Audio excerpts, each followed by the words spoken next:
So Greg, here we are, fantastic view on the top of the IET, end of day 2 of the conference. I have to say, most of the conferences you and I attend, by the end of day 1, people are flagging a bit. You don't normally get a big turnout. Day 2, it was packed, lots of energy in the room, even though there are a couple of slightly bleary eyes this morning, but the networking has been absolutely phenomenal. Once again, all we're trying to do is provide a synopsis of what happens. There's a bit of building work going around, so if that intervenes.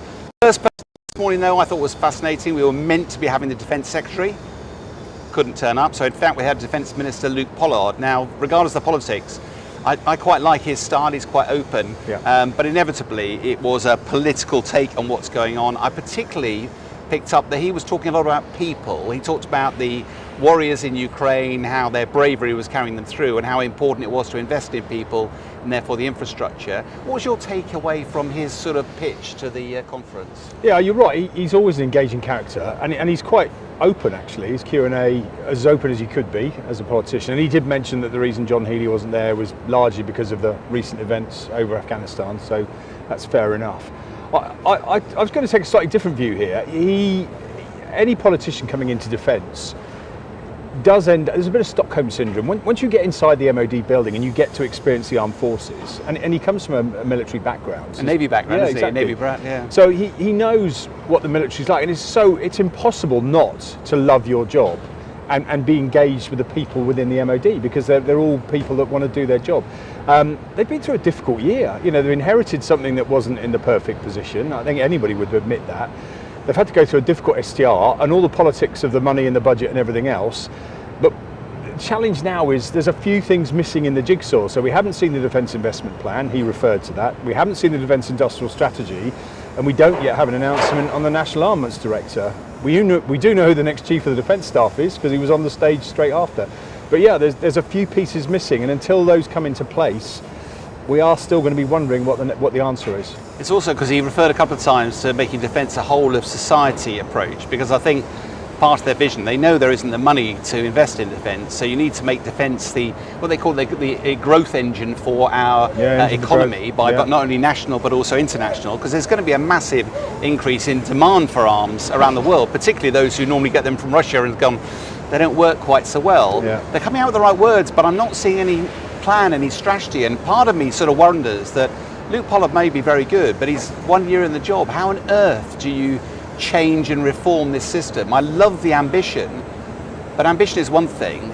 I don't see any plans yet, and I don't know where they're going to come from. Yeah, and I think, you know, the honeymoon period is over, but they haven't yet put in place the bits that they need to do to get on with the job, which is those things I've just mentioned: the industrial strategy, the investment plan, and the National Armaments Director. Now, those are going to happen, he said, soon, and certainly by the end of the year for all the paperwork. So we are talking, you know, I'm afraid, another 6 months tops that we're still going to wait to have to see the detail. Now, one assumes that building not far behind us is doing that work as we speak, and someone's going to be working out what we're going to spend the money on. He did talk about the importance of being an engine for growth. He also talked about why exportability needs to be built in from the outset. You know, you're only going to make money in these and increase growth if you're going to start selling overseas. But don't you think there was a sense, though, also that he said we've been in power for a year now. When they came into power, the war in Ukraine was up and running. The war in Israel was up and running. We're talking about, you just said, another 6 months before this stuff comes out, and you go, I just wonder whether we actually have the time for this. You know, in the pursuit of perfect, are we actually going to see anything of any material value? And do we have the time? He talked about, you know, when, not if, the war in Ukraine ends, Russia will redeploy its forces, and the whole of the eastern flank of NATO will suddenly now become a lot more dangerous. And we may look at it half empty or half full and say, yeah, but Russia's massively lost equipment and capability, they won't be fit to fight. But the flip side of that is they've got massive warfighting experience, which we don't have. And therefore that puts them on a really dangerous position, particularly with an economy in Russia that's turbocharged at the moment to provide that defence capability. Yeah, the urgency debate, I think, is the one that we probably are coming at it with different views. Now, I get the sense that the MOD has made its mind up that Russia is not the threat that is immediately at the door, but it's not far away, and that there is some time between when that becomes a reality and now. I don't think that's that's a sensible risk to take. I don't think a lot of people feel that. You certainly don't feel that if you're on the eastern side of Europe and those allies. And of course, we're in that alliance where we have to step up if one of them is attacked. So yeah, this debate about how much time have you got? And yes, okay, the money's going to take time to come in. And even if you had the money today, how do you spend it quickly? Although we're going to come to this in a minute, but Rich Knighton said he's ready to spend and he's about to become the Chief of Defence Staff. So I think there is a growing sense of urgency, but yeah, it's not like we haven't had the warnings. And the one question that he failed to answer or address was that one of the questions to the floor understandably said, look, the government seems to be trying to stifle the military speaking, and it seems to be getting worse, particularly for this conference. His response was, no, we're trying to make it easier. Everybody in the room went, well, that's not what's actually happening. Do you think that landed with the minister? No, there were a few sort of chuckles around the room, certainly where I was sitting. He couldn't answer that any other way. It's not his policy. He's following a policy from government, not the MOD. He started off by saying, we need to get the message out to the population so that everyone understands. And you only do that by talking to them. And if you go off the record, you can't do that. So yeah, there's a complete mismatch there between what he was saying and what we're actually doing. Of course, that's what we're here for. That's what the association's here for. And we can communicate, and we will communicate. So yeah, I don't think the message won't get through, but yeah, it's a weird way of doing it. I do think exactly your point, though. This is something that isn't just affecting our military. If politicians try to exert too much influence, you need things like the association to step up and fill the void, because we can't be muzzled in the same way. We'll absolutely respect Chatham House, we'll respect the rules, but we can talk a bit more freely. Yeah, because the message we need to send the public is not a classified message, it's not even a politically sensitive message. It's hard to swallow because it's quite stark, but it shouldn't be difficult to tell. Right, so that gets us on to session 2, which was the United States Air Force Chief, General David Alvin. I thought he was fascinating. It's his second or third visit here. Looked very relaxed and comfortable on stage. Who wouldn't? He's running the most powerful Air Force in the world. They've just recently done a massive demonstration of capability. His focus seemed to be speed and tempo, and what he meant by that was you can't do all of this from continental US, because if you go anywhere, it takes thousands of miles, and therefore it takes quite a lot of time, and therefore justifying why you need forward deployment. And that's part of his logic, was saying that's why we need the allies, because you are forward deployed, already close to the event.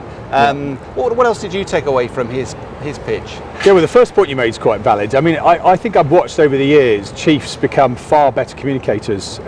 Not necessarily because they are better communicators, they just have to do it more often, and in quite a politically charged atmosphere. So they're normally pretty good at it, and he is very good, and he's engaging, and you want to hear what he's got to say. Yeah, he actually used the risk board, didn't he, as his original gambit, saying, this is how we viewed conflict. We put the pieces on the board, we work out where we want to go, and off we go. So, but air power has the ability to do it differently, particularly when the other team isn't playing by the rules and starts rolling the dice before you've even put your men on the board. So yeah, he was making a point about why it was important to be deployed, or at least be able to access those deployable places, but also be partnered and allied with those parts of the world. So I wonder whether he was trying to make a point about Diego Garcia, for example, because we recently, it's fallen out in the news a bit now, but there's a lot of debate about why is the US using that base, and I felt he was sort of making a point that actually you do need to have, we've got forward deployed bases in Cyprus, Falkland Islands, Gibraltar, all of this is, and even go back telling old war stories, when we spent our tours out in Afghanistan, we operated out of Kandahar. Now, the Kandahar airfield was an old Russian airfield that was broken up, but there were 1,000-foot strips, and therefore the Harriers could still operate off it. Why would we do that and risk the aircraft? Because we were much closer to where the soldiers needed help, whereas if you were, another 500 miles away, it takes another extra hour to get there. So I do see the logic, but I was left with this sort of nagging doubt of, why do the USAF need us? We are such a small, relatively ill-equipped military. Yes, I'm very proud of our Air Force, but when you look at what capability the United States have, why do they need to partner? There were a few questions, because we've danced it around a bit today in a variety of panels about where NATO fits into the Indo-Pacific, or where Indo-Pacific fits into NATO. And I thought Johnny Stringer from a later panel, we'll talk about him in a minute, made a really good point that, well, stop worrying about where NATO fits into the Indo-Pacific, because the Indo-Pacific in North Korea is already in the NATO orbit, because it's sat in fighting in Ukraine for Russia. So the idea, therefore, that they're indivisible is now almost agreed across the board. But he was asked a specific question: what do you want from allies to help? And he tiptoed down a little bit, and we did get talking about. He talked about interoperability as being sort of the entry standard. I.e., you've all got to be able to operate together. And I think as airmen we're pretty good at that. But he went a step further and said, but how do we get to interchangeability? By that he meant literally swapping people, swapping equipment, software, whatever it might be, which, as we all know, you might be able to do technologically, but sovereign-wise. And he smiled when he said it, so we know what he was saying. Because the United States are the world's worst, aren't they? Correct. ITAR restrictions, and understandably, I'm not criticising. It's if you've got an advantage, if technology is your asymmetric advantage, you're not going to share it. And therefore, it's one thing saying information sharing, but the practical part of that's very difficult to do. My experience of that conversation, I've had it many a time with many previous leader of various parts of the services, is that the aviators and the warfighters get it. They want to be given, they want it to be done in an interchangeable way.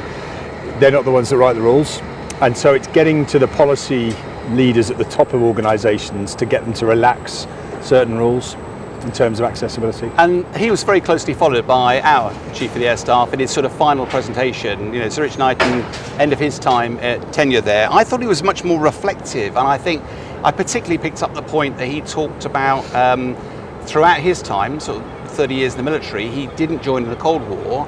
It's been about efficiency and driving, saving money and consolidating everything on one base. And he was asked actually part of the questions, wasn't he, about how do you therefore go back to a world in which we now need to have survivability, we now need to be able to deploy away, and that all costs a lot more money, but it was about readiness. We've had forces at readiness, so in 2 weeks' time they've got to deploy very high readiness, ultra high readiness. What we now need to do is be ready. It's not about readiness in time. It's like the fire brigade. You can't have them saying, well, we'll be ready in 2 weeks. No, you pick up the phone and you need to go. And that philosophically is a very different place. And I think Rich was trying to play with how on earth he drags the service. And now, of course, defence in his new role into that new world. Well, it would be interesting to see if he'd have given the same speech if he was going to be chief for another year. Would he have given a more air-centric speech? I'm not sure he would, actually. I think Rich has always been able to put this in a bigger context. And the strapline that he came up with, and he repeated it right at the end when he summed up, was fly, fight and win together tonight and tomorrow. And so, that's the urgency he's urging for here. And he left us all by saying, what are we all going to do to deliver that? And he did drop a few hints about CDS, about how he views some of the challenges, clearly about how he might have to spend money as the Chief of Defence Staff with the National Armament Director, and how do you do that at pace? Because we hear people say at pace a lot.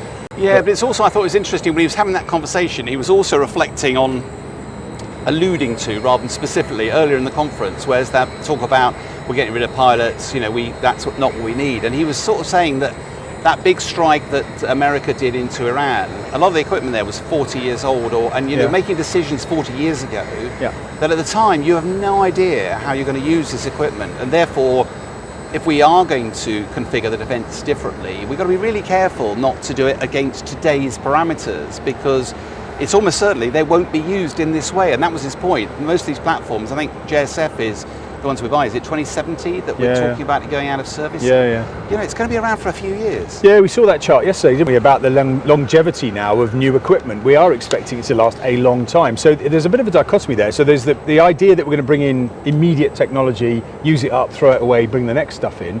But actually we're going to have quite a lot of stuff that we're expecting to use for a long period of time. So there's some really interesting technological challenges here. And then making all of that interchangeable and talk to each other. Because I think there was a few questions about the interoperability between F-47 and GCAP. And we all know how difficult that's going to be. But actually, we may not even be talking about that being the problem. The problem might be is where are you going to buy your drone from that's going to operate with both of those platforms?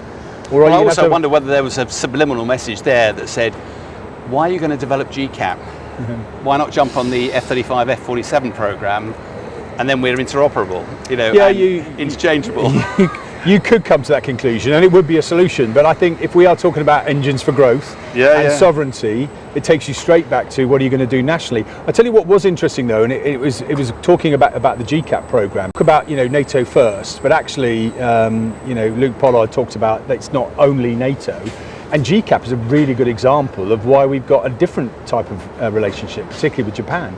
I think it is being smart about who you partner with and how you do it. Going to a single source supplier and giving away your sovereignty carries all sorts of risks. We know that. I think there's a middle ground there that maybe we'll explore another podcast, because I think it's one thing building the airframe, it's another the technology that's in it. And I think radars, electronic warfare, defensive aids, weapons, it feels like they're the areas where we need some sovereignty. I'm less persuaded by that we need to be able to build aircraft. I think these days, the aircraft, the airframe will endure for years. Well, I'm going to just to give the viewers a bit of an example. Would you and I buy a mobile phone now, thinking about how we're going to get to last to 2080? No. Because even the platform has changed, isn't it? You literally throw it away every 2 years. Well, you probably couldn't charge it. No. But going back to the people issue, I mean, obviously this conference is all about the people attending. It's a really interesting spectrum of companies, and a lot of those companies were supporting the conference and sponsors as well.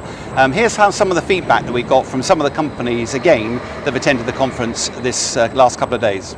Well, Sean, you've said it. It is the biggest, one of the biggest air power conferences. Over 50 chiefs, 60 countries represented, industry, academia, media, and that whole ecosystem coming together in one place is really valuable for us to be able to, reinforce relationships, create new ones. There are new chiefs here who are 2 weeks into their role. There are industry colleagues here. So it's a really powerful opportunity to cohere, to discuss and to challenge each other of what's coming next. Here, obviously, we're focused on air. We do that in naval, we do that in land systems as well. But ultimately, providing that power to protect, to grow the economy, create those highly skilled jobs that all countries around the world are looking for, and innovate at the pace that is needed. Pratt & Whitney has been the trailblazer of fifth generation propulsion, and now we are looking at next generation propulsion. We just came out with our next generation adaptive propulsion engines. We are now making those prototypes, and we're looking forward to helping the warfighter deter and defend. It starts with a customer. Right, so it's listening, understanding, and aligning with the customers around the world. We're a global company, and we're here to serve those who serve. Yeah, we feel that AI is central to this concept of intelligent mass. The future of battlefield advantage is all really about creating overwhelming mass that is intelligent through its AI. So a lot of the different tasks that are currently done by humans in the future will be done by AI, and increasingly so. The core task that we have as industry and as Air Force around the world is to increase the trust and understanding of what AI can do and how we really adopt it at the speed that is relevant to deter our adversary. So I think this is one of the best conferences for networking, building relationships, most importantly, bridging the gap between the military and industry. And this is one conference that is truly driven intellectually by the users, by the customers, by the air forces themselves. And I think for that reason, it's really important that industry are here, part of the conversation, and helping out and partnering in the best way we can. It's always a good environment here. It's lots of old friends, but there's also, you do meet an awful lot of new friends. Maybe that's how the military works. You see a lot of new faces all the time anyway. I think it's quite interesting as a civilian, never worked in the military, to come and see the common sense that's spoken. I think perhaps if you didn't come to these events, you would be sitting at home with some fears in the world. But I walk away every time from this event knowing there's some really good people at the heart of the debate here. From that, there was overwhelmingly positive feedback, and this was not us generating it. This was genuinely people going, we want to come back, there's some real value to this. The last session was a lesson on lessons identified, lessons learned. I thought there was some pretty fascinating stuff there, because a lot of people, when we were watching the war with Ukraine, were immediately going, it's going to be drone warfare, that's going to be the future. Then, of course, you had the operation against Iran, and you went, okay, this is air power and its ascendancy. What were the main feedback, what were the main sort of themes that you got out of that lessons identified session?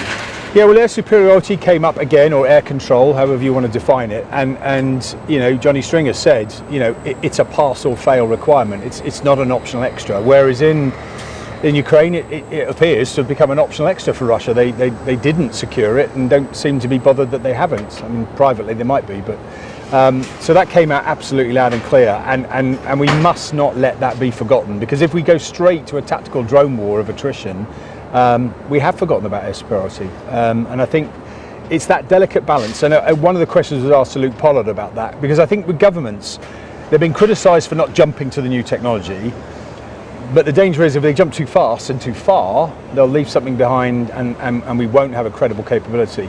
Because it is difficult to have a credible deterrent if you've got a box that you say, if you come any closer, I'm going to open up my box of tricks. Well, are you? Well, I might just see what your box of tricks is like.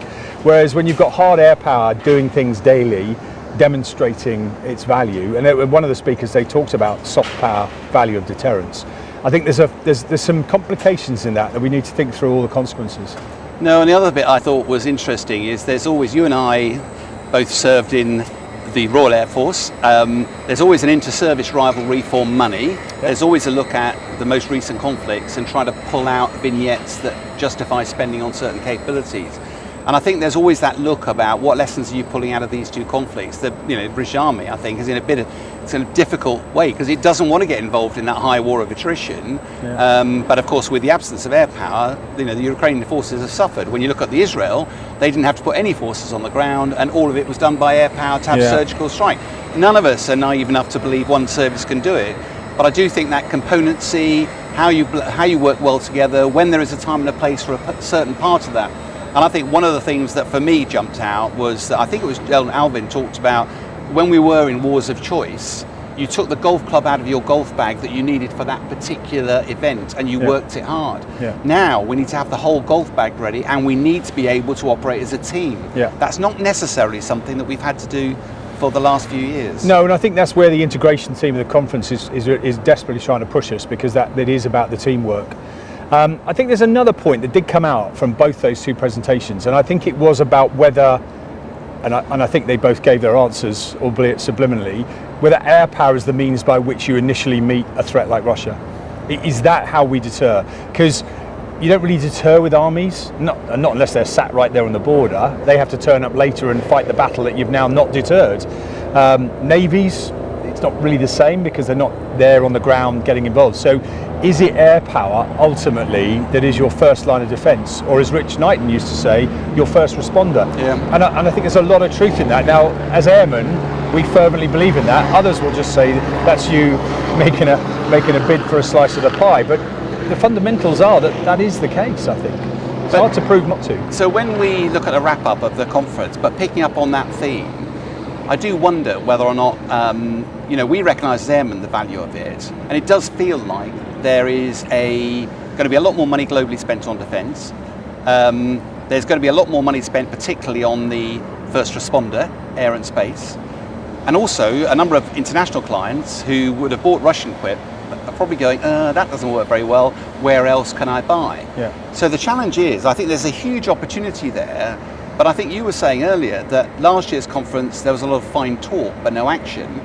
That was a clarion call today as well, wasn't it? That actually it's one thing saying these things, it's quite another doing something about it. Do you sense any real urgency that something's going to happen now? Well, there's the $64 million question. I mean, that was a friend of ours speaking right at the end there, and he was pretty forthright, ex-military, but now in the commercial world. And his strapline at the end was, we need to cut out the bureaucracy. And I don't think he was just pointing a finger at the MOD. I think he was pointing a finger at industry as well. And I don't think the urgency is there. And he was talking about how we have made promises in the past, both at in Cardiff. What was the name of that? Celtic Manor, the golf course, in the 2020, if I remember rightly. And we've also done it in, no, it was even earlier, 2015. But and 2023 in Vilnius. NATO nations making promises and assurances that they would do this better and do it better as a team with industry. And yet we are still talking about it. So what are the wrap-ups then? I mean, as we look back on the conference, like you, I've been at a lot of conferences and around a lot of conferences. It's quite an intimate venue. It's not as big as it could be, but I think there's a huge value in that. Yeah. There's lots of breakout rooms, lots of really good networking. I know one of the guys that I was speaking to who said within about half an hour he'd had some unique networking that he'd never get anywhere else. Yeah. But in terms of, as president of the Air and Space Power Association, what's your sort of overall reflections on the conference Yeah, itself? I think this is the 10th one I've done, and I genuinely believe this. It is the best one we've done in terms of content and the way that it works as a venue and a moment in time. 10% of the attendees are chiefs of air forces or space forces. That's pretty unprecedented. Yeah. And that's a good thing. It gives them a bit of time and space to think and talk, and they'll carry on doing that over the weekend at Ret'd. It gives industry the opportunity to have effectively a quiet conversation, no contracts, no NDAs, let's just have a little chat and let's talk about what you need, what I can do for you in a grown-up way. Because if we are going to get better at this as a team, and I mean in a capital T, and integrate properly with industry, and this defence industrial strategy, when it arrives, doesn't just land as like a wet kipper on the desk. It genuinely becomes a document you can action and make real. It's going to need these relationships to absolutely fire, and it's the relationships that will cut through the bureaucracy. And I think, to be honest, that's the huge value of this. That I think when I was serving, you never really realised is it's a catalyst getting all these people together, but they go from here across to Fairford, ready for the for Ret'd, and that, whilst it's still the same networks, it's a much more convivial. This has set the scene for them, given them a whole load of chum to chew on, and now over a glass of wine, looking out over an air show, that's where progress is going to be made. Not only is it a fantastic air show, but actually doing this all, it's grueling for the business development team that are working around it. But my goodness, is it a unique environment for those conversations to be had. We are very lucky in the air power world. I think we are quite joined up. I mean, a lot of people here in suits, you and me included, are clearly 30, 40 years of military who've now moved into the commercial sector or elsewhere, and yet we still believe in air power and space power and what it needs to do. So the opportunity to work as a team is absolutely there. What we need to sort of cut away is the sort of nonsense that turns up when commercial and contracts arrive on the scene. Of course that has to happen, but how can we work around that to deliver quicker and better? No, and I think my final reflection would be that these conferences take a lot of work to do, and actually you and I've said is that there are other organisations that run conferences. This isn't being run as a commercial enterprise. This is being run by people who care about air and space power. It's being run on behalf of members of the association and on behalf of the chief. And it feels different. It feels much more engaging. And having you there for 10 years, you attract a bit of banter today, but that actually adds all to the grist to the mill. So I think it's a really powerful example of what can be done when we get together in the right environment. Yeah, you don't hang your boots up, do you, at what you do, but you don't forget where you've come from or what's important to you. It's not like you suddenly drop it. It was just a job. It wasn't a job. It was a life, and we were all prepared to give whatever it took.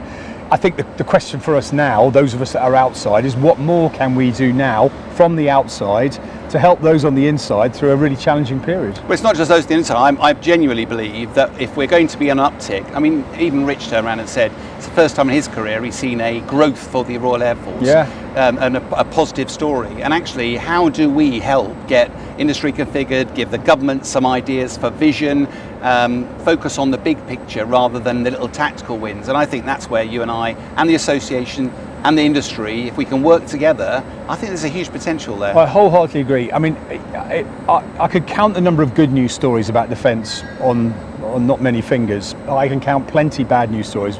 We're living in the midst of one in this week alone. We need to try to just get that dialogue a bit more balanced. There are some positives, as Rich said today. The first time in my career, the Air Force is on an up curve. We are going to get bigger. We are going to see more money than we've ever seen.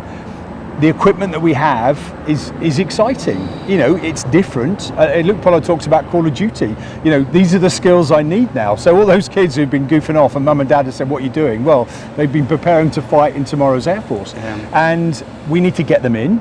We need them to believe in what they're doing. We need the population to understand the risk.